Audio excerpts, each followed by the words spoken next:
So this week isn't off to a really good start for Republican Senator Ted Cruz, and unfortunately for him, it's only Tuesday. Basically, what happened? One of the things that happened, I guess, was that Ted Cruz was on a flight, and a eagle-eyed passenger was able to snap a photo of Ted Cruz just sitting despondently in his seat, staring at a picture of his opponent, Beto O'Rourke. He's just sitting there, just looking at it. I mean, he doesn't even look angry. He's looking longingly at this photo on his phone of Beto O'Rourke.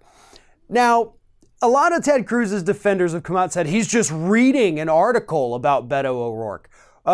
Okay, but we can see the phone and he's just looking at a picture. There's not words with it. It's just a picture of Beto O'Rourke. He's not reading anything. He's just sitting there confused, wondering why his own campaign is going down in flames. But when you also look at the pictures, you also have to look and see how terrified the fellow passengers behind Ted Cruz look because they're sitting so close to Ted Cruz. So obviously a very weird picture. You have a lot of people out there saying like, yes, it's weird, but why is that news?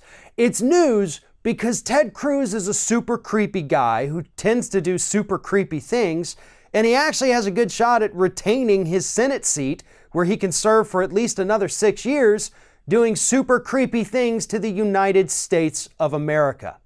But there is actually some real harder, better news about Ted Cruz that came out. Last night, he and his wife Heidi were at a very fancy dinner in Washington, D.C., nice restaurant, and Cruz was confronted by people, actually sexual assault survivors, came up to him and asked him about Brett Kavanaugh. They confronted him. They were not pushy or super angry.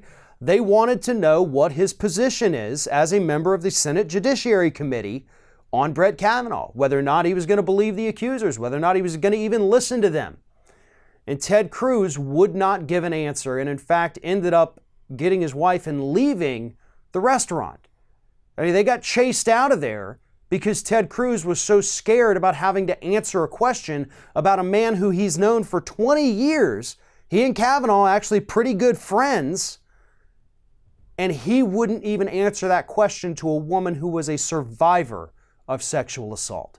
So yeah, I think it's okay to mock Ted Cruz for sitting there looking longingly at a photo of Beto O'Rourke when we know that he doesn't give anybody else in this country any respect whatsoever unless he thinks it's going to help him politically.